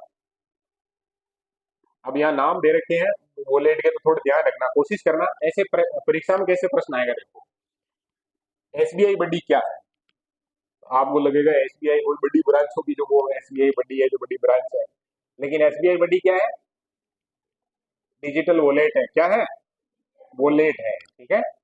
और क्या क्या है, देखो, एक पेटीएम है, पेटीएम नाम आया था एक जगह पहले, तो पेटीएम क्या है, वॉलेट है, ठीक है, डिजिटल वॉलेट है। ऐसे ही एसबीआई बड्डी भी क्या है, डिजिटल वॉलेट है। फ्री चार्ज है, मोबीक्विक है, नाम सुना होगा, बहुत ज्यादा ऑफर देता है, इतने परसेंट कैशबैक, ईयर मोर मोर, दुनिया भर के। फोन पे नाम सुना ही है, फोन पे थोड़ा ज्यादा चल गया इस कारण ये नाटक करता है, अभी रिचार्ज वगैरह करते हैं प्लेटफॉर्म फीस उल्टी लेता है। तो फिर एक ऑक्सीजन है, एम रूपी है, एम रूपी, पे यू मनी है, एयरटेल मनी है। एयरटेल मनी का नाम सुना होगा? खूब लोग बाग इसका उपयोग करते हैं आजकल। जियो मनी है, जियो मनी का कम उपयोग करते हैं। वोडाफोन एम पैसा है। एक्सिस बैंक लाइम, लाइम के नाम से एक्सिस बैंक का आता है। इसके अलावा आईसीआईसीआई, नाम सुना बैंक का? अपने अकोला में है शायद। और स्पीड पे है। ये सारे के सारे हैं जो इसके उदाहरण है, बोलो। मोबाइल वॉलेट के उदाहरण है। ठीक है, नाम बोलो थोड़े बहुत देखें कुछ। पेटीएम, फोन, एसबीआई बड्डी, फ्रीचार्ज, मोबीक्विक, ऑक्सीजन, फोन पे तो ही है। और पे you money, speed money, lime, lime भी है क्या? कौन से बैंक का है लाइम? एक्सिस का। हाँ। और आईसीआई का क्या है? पॉकेट्स, आईसीआईसीआई पॉकेट्स, एक स्पीड पे है। ये सारे के सारे हैं जो क्या है, बोलो एक बार। मोबाइल वॉलेट है। ठीक है, अब ये कुछ वॉलेट है जिनके बारे में थोड़ी ज्यादा डिटेल है, तो बातचीत कर लेते हैं। पहला ही पहला कौन सा है, बोलो। पेटीएम। कभी सुनी होगी ऐसी ट्यून, पेटीएम करो। हाँ। पेटीएम को आप अपनी वेबसाइट से या गूगल प्ले स्टोर से जो मोबाइल में डाउनलोड कर सकते हैं। गूगल प्ले स्टोर पे मिलता है। और आप है जो वहां से अपना एक अकाउंट वगैरह सेट कर सकते हैं, या उसमें कुल मिलाकर जो डिटेल है उसको पहले आपने अगर यूपीआई एक बना रखा है पहले से, तो उसको फीड करते ही वो जो काम करना शुरू कर देता है। इसके लिए ज्यादातर उपयोग होता है रिचार्ज या पैसे देने लेने, इस प्रकार का काम है जो आप इससे कर सकते हैं। एड मनी फीचर आता है, आप अपने अकाउंट से इसमें जो पैसे ऐड कर सकते हैं। फिर जो भी ट्रांजेक्शन होगा वो जो अकाउंट में शो नहीं होगा, यहाँ से जो आप भुगतान कर सकते हैं। इस प्रकार का एक सरफेस होता है उसका। और ये इसको क्या बोलते हैं अपन? क्यूआर कोड बोलते हैं, है ना। इसको स्कैन करने के बाद आगे की कहानी है जो अपन ट्रांजेक्शन वाली है वो कर सकते हैं। एक ये एसबीआई का ही है। वैसे तो हमने एसबीआई बड्डी पढ़ा था। क्या पढ़ा था, बोलो? एसबीआई बड्डी। अब यहाँ योनो नाम आए तब भी अपने को समझना है ये है जो किससे रिलेटेड है, एसबीआई बैंक से रिलेटेड है। और ज्यादातर जिनका ठीक ठाक लेन देन वगैरह होता है, तो ऑनलाइन काम जो सबसे बेस्ट है जो ऐप ये माना जा सकता है। सर सबसे पहले आपको ऐप इंस्टॉल करना है, उसके बाद वही है एग्जिस्टिंग एसबीआई। ये दो प्रकार के हैं जो कस्टमर हो सकते हैं इसके। एक तो एग्जिस्टिंग हो सकता है, एक आपका अकाउंट नहीं है तो आप नए हैं, दोनों यहाँ रजिस्टर हो सकते हैं। अगर नए हैं तो फिर वही है कि वहाँ आपको ओपन करना पड़ेगा सेविंग अकाउंट, है ना। और जो भी ऑप्शन वगैरह है वो लोन वगैरह के सब आपको यहाँ मिल जाएंगे। हाँ, अगर नए हैं तो आपको क्या करना पड़ता है, रजिस्ट्रेशन। तो रजिस्ट्रेशन के लिए पहला पेज आ जाएगा, उसमें अपनी डिटेल वगैरह भरते जाएंगे। ये तीन प्रकार से आएगा, ओपन सेविंग अकाउंट, लोन लेना है, कार वगैरह लेनी है या घर लेना है तो उसके लिए जो ऑप्शन मिलता है। वैसे कुछ को लग रहा होगा कि इसे डायरेक्ट ले सकते हैं, तो वो पहले अपने इसे इनकम स्टेटमेंट वगैरह सब मांगता है। सेविंग अकाउंट अगर आप खोल रहे हैं तो उसके लिए है जो दो ऑप्शन आएंगे, एक आएगा विदाउट ब्रांच विजिट और एक आएगा विथ ब्रांच विजिट। ये ब्रांच विजिट का मतलब क्या है, बोलो? मतलब आप बैंक में जाएंगे, अगर जा सकते हैं तो आ जाएगा विथ ब्रांच विजिट, है ना। और आपको लगता है कि नहीं, बिना वहां गए अकाउंट जो ओपन होना चाहिए, तो इसके लिए भी ऑप्शन है, वो देते हैं ऑप्शन। फिर अप्लाई करेंगे, नेक्स्ट आगे से आगे सिलेक्ट करते जाएंगे और सिलेक्ट करते जाएंगे, तो फिर ये दुनिया भर की कहानी आ जाएगी। और इस प्रकार का एक सरफेस, फिर जब अकाउंट वगैरह ओके हो जाएगा कंप्लीट सारा काम, उसके बाद इस प्रकार का सरफेस आ जाएगा। इसमें आप अपने खाते में जो बैलेंस कितना है वो चेक कर सकते हैं, स्टेटमेंट वगैरह देख सकते हैं। और भी किसी भी प्रकार की बहुत सारी दुनिया भर की शॉपिंग वगैरह है, कार्ड वगैरह है, उनकी जानकारियां जी यहाँ मिल जाएगी आपको। अकाउंट जब ओपन हो जाता है तो उसका होम पेज है, उसका कुछ इस प्रकार से है जो वो एक सरफेस बता रखा है। लॉगिन लॉग आउट के हिसाब से ये है जो इधर ऑप्शन मिलता है अपने को। और जो सेवाएं होती हैं वो आज यहाँ मिल जाएगी। और कुछ जो नाम वगैरह दे रखे हैं, इंश्योरेंस करवाना है और ये शॉपिंग वगैरह, इससे रिलेटेड भी सारी कहानी इसमें होती है। ये उसकी प्रोसेस है। आधार कार्ड ओके करने के बाद आपको आगे बढ़ना है, नेक्स्ट करना है। फिर mobile number, email, referral code वगैरह है, ओटीपी से वेरीफाई करना है इनको सबको। डिक्लेरेशन, एक डिक्लेरेशन होती है जिसमें पूरी पूरी लाइनें होती हैं दो चार, और उसके आगे एक छोटा सा बॉक्स बना हुआ रहता है।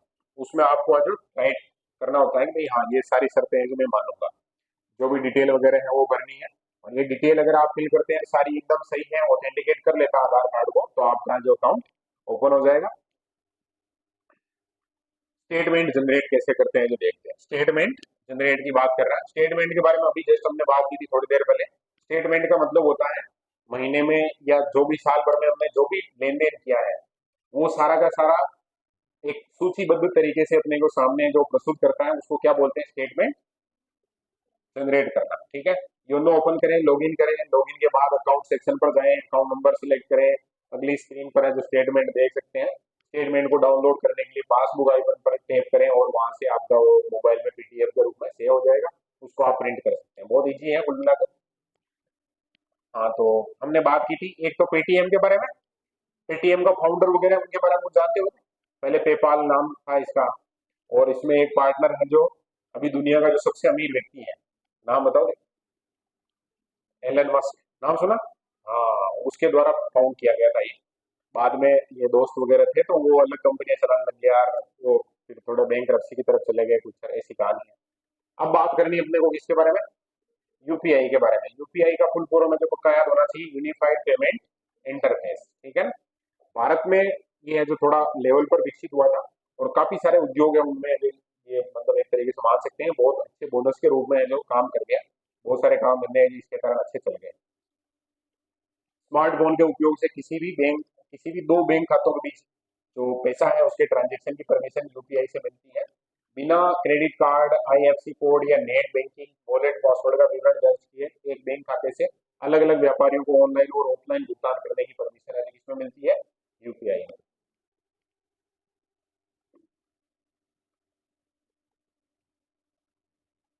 गूगल प्ले स्टोर से है जो आप डाउनलोड कर सकते हैं, और वही है, इंस्टॉल कर लिया तो फिर आप आईडी पासवर्ड वगैरह वो जो भी बनाना है पूरा एकदम वर्चुअल है जो अकाउंट बन जाएगा। पिन वगैरह बनाने पड़ेंगे आपको, पिन जनरेट करने में एक बहुत ही सिंपल प्रोसेस होती है। आपका जो भी अकाउंट में जो पंजीकृत मोबाइल नंबर है उस पर ओटीपी भेज के और वो जो वहां से पिन जनरेट करने की परमिशन देता है आपको। कभी ऐसे लगता है ना कि पिन है जो चेंज करना है तब भी चेंज कर सकते हैं, और कभी भी आप जो लेन देन करेंगे तो उसका जो आपके पास मैसेज भी मिल जाएगा। एक है भीम, क्या है नाम? Bharat interface for money. UPI पर आधारित ही है, एकीकृत भुगतान समाधान। एकीकृत जब भी शब्द आ जाए ना इसका मतलब समझ लो कि बहुत सारे बैंक वगैरह हैं उनका जो एक ही साथ एक ही पोर्टल है वो भुगतान कर देता है,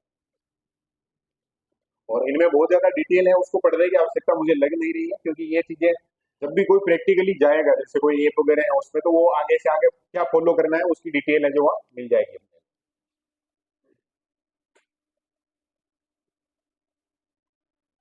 बाकी सब ऐप में जो प्रोसेस थी वही सेम कहानी है, हर जगह है जो क्यूआर कोड शब्द आया, क्यूआर तो क्लियर है ना, क्यूआर का फुल फॉर्म बताओ देंगे? बहुत बार चुटकुले वगैरह भी सुने होंगे ऐसे कि दुकान पे जाता है कोई व्यक्ति उसको कहता है स्कैनर देना, तो वो एक्चुअल में स्कैनर नहीं होता है, क्या होता है बोलो? क्यूआर कोड होता है। स्कैनर तो अपन जो मोबाइल से स्कैन करते हैं तो मोबाइल एक तरीके से स्कैनर का काम कर रहा होता है, तो क्विक रेस्पॉन्स कहेंगे इसको, क्या कहेंगे? Quick response. क्यूआर शब्द जब भी आए तो थोड़ा अपने ध्यान में आना चाहिए। यूएसएसडी अभी बात की थी हमने, अनस्ट्रक्चर्ड सप्लीमेंट्री सर्विस डेटा, इसके लिए शॉर्ट फॉर्म बना रखी इन्होंने यूएसएसडी। बोलो एक बार फुल फॉर्म बोलो, अनस्ट्रक्चर्ड सप्लीमेंट्री सर्विस डाटा। ठीक है ना?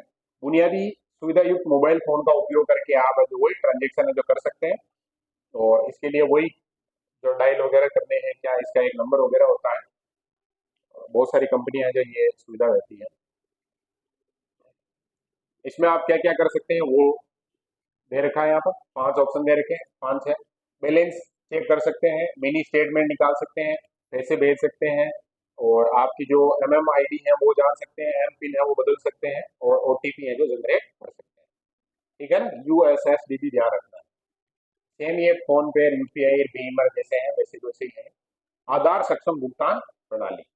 आधार सक्षम का मतलब वही है, आधार कार्ड में क्योंकि आपका फिंगर वगैरह है वो यूनिक रहेगा सब जगह, तो इसके आधार पर भी भुगतान किया जा सकता है।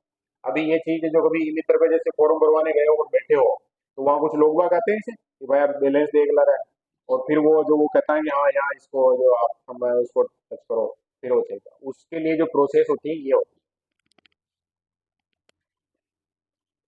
है। एईपीएस बैंक खाते से प्राप्त धन प्राप्त करने का एक तरीका है, धन प्राप्त करने की ये व्यवस्था न तो आपको हस्ताक्षर नहीं डेबिट कार्ड की मांग करती है, प्रमाणीकरण के लिए आपके आधार डेटा है उसका लाभ उठाती है।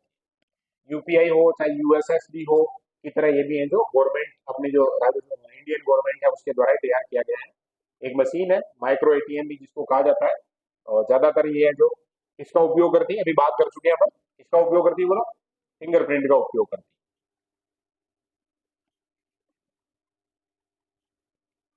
इसमें आप जो बैलेंस वगैरह है, पैसे निकालना है, जमा करना है, आधार सक्षम, और बहुत जगह ये चीज भी सुनी होगी, जैसे अपने गांव में जैसे ये लोगों को पेंशन वगैरह आती है, तो ज्यादातर बुजुर्ग व्यक्ति होंगे, और कुछ के तो ऐसे जैसे होशियार, मतलब बेटे बेटी अच्छे हैं, ठीक ठाक परिवार में सब मानते हैं बात, तब तो वो एकदम प्रॉपर काम है। बहुत जगह ऐसी भी समस्या आती है कि वो ध्यान नहीं देते हैं, तो उनको खुद ही जाना है। और बहुत सारे, मैं जो सारे मित्र वालों को नहीं कर रहा हूँ, लेकिन मैंने ये घटनाएं सुनी है कुछ जगह, इस कारण से बात कर रहे हैं, और ये बात करनी चाहिए ताकि हमारे अंदर भी अवेयरनेस आए कि ये चीज। बहुत जगह ऐसे होता है, जैसे मान लो किसी व्यक्ति के अकाउंट में 5,000 रुपए है, वो गया ही मित्र, फिर वो कह देगा 4,500 रुपए है, फिर वो कि इतने रुपए निकाल दो, तो वो रुपए ज्यादा निकाल लेगा, उसको जो कम दे देगा, 500 रुपए है जो इधर उधर ट्रांजेक्शन कर देता। बहुत जगह ऐसी, मैंने सोईपुर में भी एक घटना सुनी थी, उसके बाद ही अपना ई मित्र खोला था कि भाई इस लेवल पे भी अगर फर्जी वाला होता है, तो कम से कम अपने संपर्क वाले लोग बाग हैं, उनको भी थोड़ा बेनिफिट मिलना चाहिए। और जब कुछ लोग बाग ऐसे हैं जिन्होंने क्रॉस चेक किया, पता चल गया जैसे, और ट्रांजेक्शन वगैरह देखा उन्होंने, तो वो उनके थोड़े इलाज विलाज करने के लिए भी आए थे। हालांकि ये चीजें तो सब सेटलमेंट हो जाता है नॉर्मली, आजकल अपन जानते हैं कि जो व्यक्ति ऐसा है, अगर खराब व्यक्ति है, तो उसका कोई इलाज ऐसी दुनिया में रहता नहीं है। आगे बात करनी है किसके बारे में अपने को, गूगल पे ऐप के बारे में। गूगल पे, जो कि गूगल पे नाम सुना है सबने, गूगल का खुद का एक वॉलेट है, और वहां से भुगतान कर सकते हैं अपन। शुरू शुरू में जब चलाते हैं तो इसमें कैश बैक वगैरह कार्य रहता है, फिर आदत पड़ जाती है, और उसके बाद ही चलता रहता है। हालांकि गूगल पे से ज्यादा उपयोग अभी किसका होता है, फोन पे का ज्यादा उपयोग, फोन पे का ज्यादा होता है। गूगल के द्वारा विकसित किया गया डिजिटल वॉलेट, कुल मिलाकर बात वही है, ये सब है जो क्या है, वॉलेट है। और इन ऐप और टैप टू पे दोनों को सपोर्ट कर मोबाइल डिवाइस के माध्यम से जो यूजर है उसको भुगतान की परमिशन मिलती है, वही कहानी भुगतान करने के लिए है ये। पेमेंट सर्विस है जो गूगल के द्वारा भारत में यूजर्स को ध्यान रख के बनाई गई है। भारत के राष्ट्रीय भुगतान निगम के द्वारा विकसित एकीकृत भुगतान जो अपना यूपीआई है, उसके अंतर्गत ही ये काम करता है। और पूरी की पूरी कहानी जो भी हमने बाकी सब में पड़ी थी, ये शायद वो फोटो को निकालो ना, तो जी उधर रह गया, पे यार, गूगल पे। एक नेफ्ट है, नेफ्ट शब्द जब भी आए तो अपने को ध्यान रखना है, नेशनल इलेक्ट्रॉनिक फंड ट्रांसफर, इसमें यहाँ लिखा हुआ नहीं है, लेकिन इसका फुल फॉर्म क्या होगा, नेशनल इलेक्ट्रॉनिक फंड ट्रांसफर। जब कोई व्यक्ति अपने बैंक अकाउंट से किसी अन्य व्यक्ति के बैंक अकाउंट में पैसे ट्रांसफर करना चाहे, तो वो किसके द्वारा करता है, नेफ्ट के द्वारा कर सकता है। बैंक से पैसे निकालने या फिर चेक या कैश के माध्यम से जो भुगतान करने की जरूरत नहीं पड़ती। एक अकाउंट है और उसमें पैसा है, उसको अपन यदि किसी और अकाउंट में भेज रहे हैं, तो किस प्रक्रिया के माध्यम से, नेफ्ट के माध्यम से भेज सकते हैं। क्लियर है ये। नेफ्ट का सबसे बड़ा फायदा यह है कि किसी भी शाखा के किसी भी खाते से किसी भी स्थान पर किसी भी अन्य बैंक खाते में जो पैसा भेजा जा सकता है। ये ऐसे जा रहा था, ये तो जा नहीं रहा, आ रहा है ना, नेफ्ट के माध्यम से इधर है। तो एकमात्र कंडीशन ये है कि फंड भेजने वाले और प्राप्त करने वाली दोनों शाखाएं हैं जो नेफ्ट सक्षम होनी चाहिए, मतलब उनको परमिशन होनी चाहिए किसकी, नेफ्ट की। नेफ्ट सक्षम होने का मतलब नेफ्ट की परमिशन होनी चाहिए। आप आरबीआई की वेबसाइट पर नेफ्ट सक्षम बैंक शाखाओं की लिस्ट भी है जो चेक कर सकते हैं। नेफ्ट सिस्टम भारत नेपाल प्रेषण सुविधा योजना के तहत भारत से नेपाल में फंड ट्रांसफर की भी सुविधा देता है। अगर आपका कोई दोस्त है जो नेपाल वगैरह रहता है ना, उसको पैसे भेजने हैं, तो भी आप भेज सकते हैं, ठीक है। अभी नेपाल का प्रधानमंत्री कौन बना है, नया बना है, जेएनजी रिवॉल्यूशन के बाद नया कौन बना है, बालेन शाह है। क्या नाम है, बालेन शाह, नाम सुना, अभी सुना ना? मैं बोल रहा हूँ तो संदेह हो रहा है। नेफ्ट के जरिए पैसे ट्रांसफर करना, नेफ्ट के जरिए अपन पैसे कैसे भेजेंगे उसकी एक प्रक्रिया बता रखी है, 4 स्टेप में देख लो। पहले है जो लॉगिन करना पड़ेगा, और फिर ऑप्शन में नेफ्ट वाले में जाना पड़ेगा, फिर सामने जिसको भेजने हैं उसका नाम, उसके बैंक अकाउंट और उसके आईएफसी, प्राप्तकर्ता को सफलतापूर्वक ऐड करने के बाद है जो नेफ्ट ट्रांसफर करके और पैसा भेज सकते हैं। इसके लाभ क्या है, तो लाभ ही लाभ है कि एक तो जो किसी भी पार्टी का बैंक में उपस्थित होना जो जरूरी नहीं है, बैंक जाने की आवश्यकता भी नहीं है। और फ्रॉड या चोरी वगैरह की बात अपन कर ही रहे हैं, नकली नोट वगैरह की बात भी हमने की, इस प्रकार की कोई समस्या भी नहीं होगी। और बहुत कम समय में, 1 मिनट से भी कम समय में आप पैसे भेज सकते हैं, और पैसे भेज दिए गए हैं उसकी पुष्टि भी आपको मैसेज आ जाएगा। इंटरनेट बैंकिंग किसी भी जगह संचालित की जा सकती है। इसका मतलब यह है कि नेफ्ट आप जो आराम से भेज सकते हैं कहीं भी। फिर है IMPS, फुल फॉर्म क्या होती है? Immediate payment service. तुरंत आपको पैसे भेजने तो उसके लिए है जो IMPS जो सेवा है उसका उपयोग करना। हिंदी में तत्काल भुगतान सेवा इसको कह सकते हैं। और ये कहानी वही है, कुल मिलाकर रियल टाइम में पैसे को एक अकाउंट से दूसरे अकाउंट में भेज सकते हैं। रियल टाइम का मतलब हाथों हाथ उसी समय। वैसे ज्यादातर में हाथों हाथ ही होता है, कुछ जगह अटकता भी है। जैसे कभी होता है ना, अपन फॉर्म वॉर्म भरते हैं तो ई मित्र वाला कहता है कि पीछे कट गया और वहां वो सक्सेस नहीं हुआ और फिर वापस आ जाएंगे, ऐसी कुछ कहानी तो कुछ जगह समस्या आ सकती है। नेफ्ट और आरटीजीएस में पैसे भेजने में थोड़ा सा समय लगता है, लेकिन IMPS के माध्यम से अगर आपने पैसे हैं जो भेजे हैं तो वो तुरंत प्रभाव से आपको जो मिल जाएंगे। क्लियर हो गई ये बात? तो ATM की फुल फॉर्म बताओ रख। ऑटोमेटिक टेलर मशीन, खुद है जो ऑटोमेटिक वो काउंट कर लेती है इस कारण। और ये सर्विस है जो सबसे पहले कब शुरू हुई थी? 2010 में पायलट प्रोजेक्ट के तहत जो लॉन्च हुई थी। और कुछ बैंक वगैरह जैसे स्टेट बैंक ऑफ इंडिया तो नहीं है, इसके अलावा एक्सिस बैंक है, HDFC है। अपने अभी भारत में जितने भी बैंक है उनमें अभी तो हालांकि इसमें वो जो इसका मैनेजमेंट है उसमें थोड़ा डिस्टर्बेंस चल रहा है। बाकी इस समय सबसे टॉप बैंक तो कौन सा है, नंबर वन तो किसको मान सकते हैं? क्रेडिबिलिटी के हिसाब से HDFC है, हालांकि SBI है सबसे मेन। SBI के क्या गवर्नमेंट कर्मचारी होते हैं तो इस हिसाब से वो थोड़ा बढ़िया चल रहा है।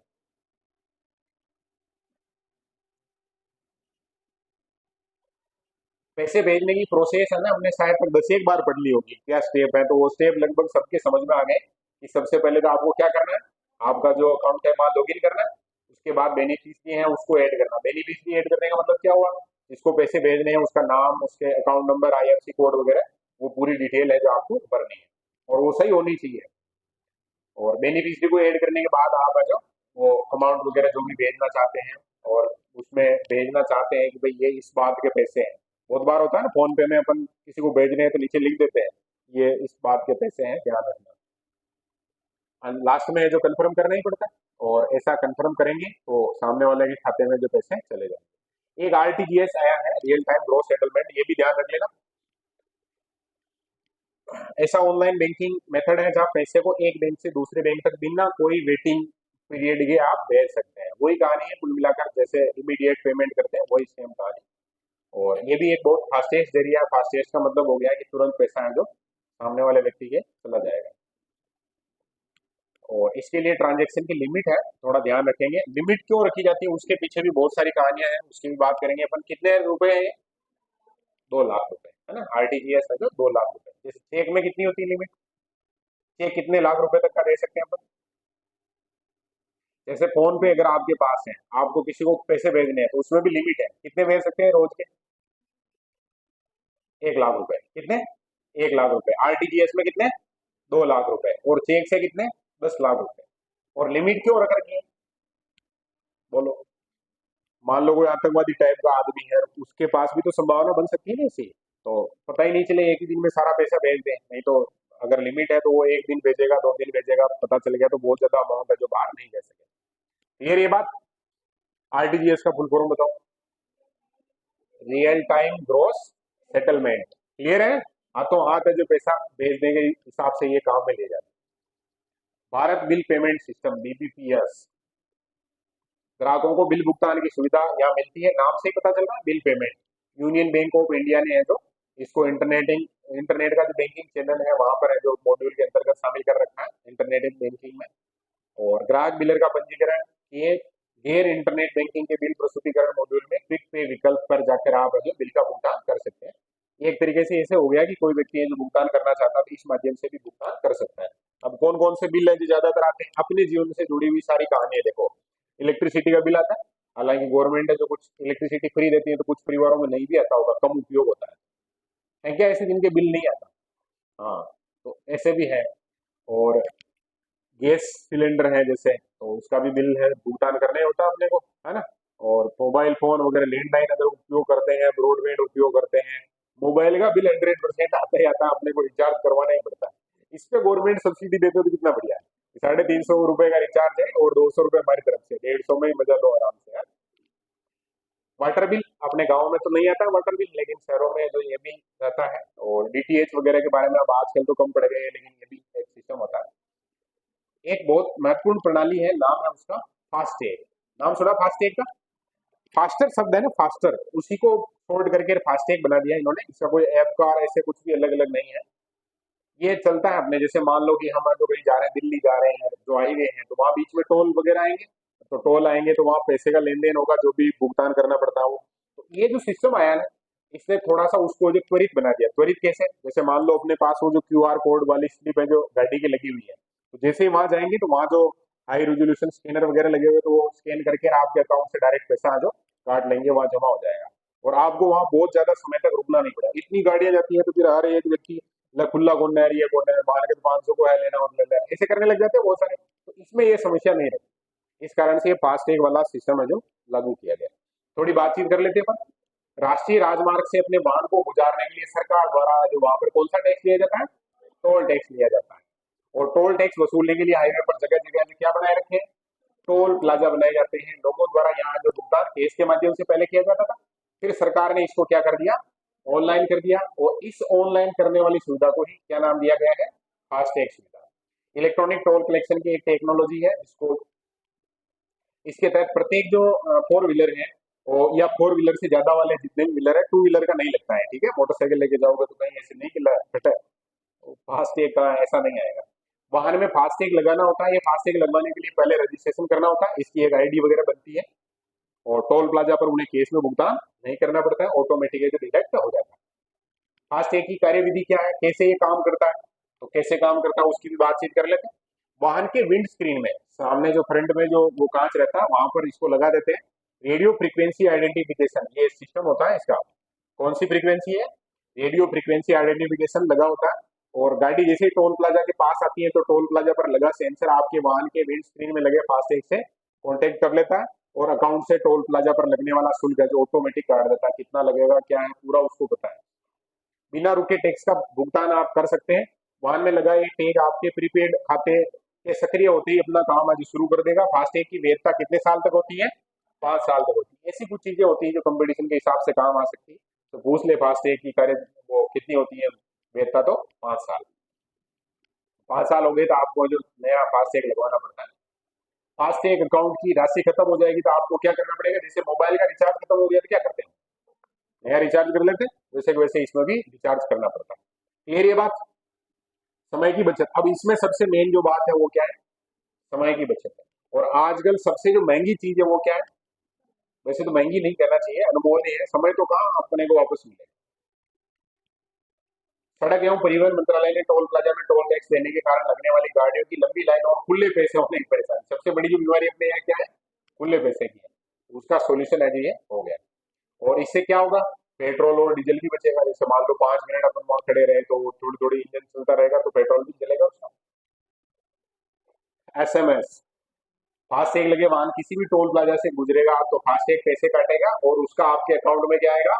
मैसेज आएगा। समझ में आ गई बात? कितनी राशि काटी गई है ये आपको पता चल जाएगा।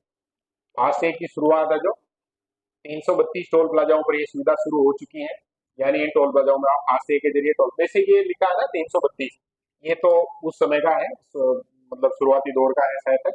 आजकल तो लगभग हर जगह जो फास्टैग की सुविधा जो मिलती है। ये थोड़ा सा फास्टैग इस प्रकार का उस पर लिखा हुआ था। गाड़ी से जो भी बैठ के गए हैं कहीं टोल से गुजरे हैं उनको पता नहीं। कुछ जैसे जो उनके मिलने वाले रहते हैं, जैसे तो मिलने वाले रहते हैं तो वो चिपका के नहीं रखते हैं, उसको वहां रखते हैं अंदर। वहां तो कोई ऐसा हो जहाँ मिलने वाला नहीं है तब तो वो स्क्रीन पे लगा देते हैं ऐसे, और बाकी अंदर रखते हैं तो फोन कर लेते हैं पहले कि मैं आ रहा हूँ तो चालने दो। होता है ऐसा। कभी कभी तो ऐसे लगता है ना कि यार ऐसे हर टोल प्लाजा में अपना एक आधा मिलने वाला हो तो कितना बढ़िया है। इधर जैसे रेडगी है, मतलब स्टूडेंट ही रहा वो, तो अपने इस साइड में कौन सा टोल प्लाजा है? त्रिवेणी के आगे है नहीं, वहाँ काम करता है। तो मुझे भी मतलब बहुत बार इधर जाना होता है, जब भी तो मुझे ऐसे लगता है कि ये सुविधा है जो चारों तरफ होनी चाहिए।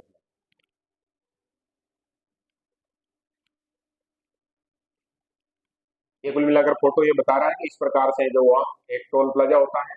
और फास्टैग के लिए अलग से जो लाइन होती है, जैसे किसी को अगर केस में देना है तो उसको उस साइड में जाना है, जिसके पास फास्टैग है तो यहाँ से गुजरे। इस प्रकार का कुछ व्यवस्था दे रखी। फास्टैग होगा जरूरी। 2019 के बाद जो गवर्नमेंट ने इस पे काम किया था और काफी बढ़िया तरीके से ये काम कर भी गया।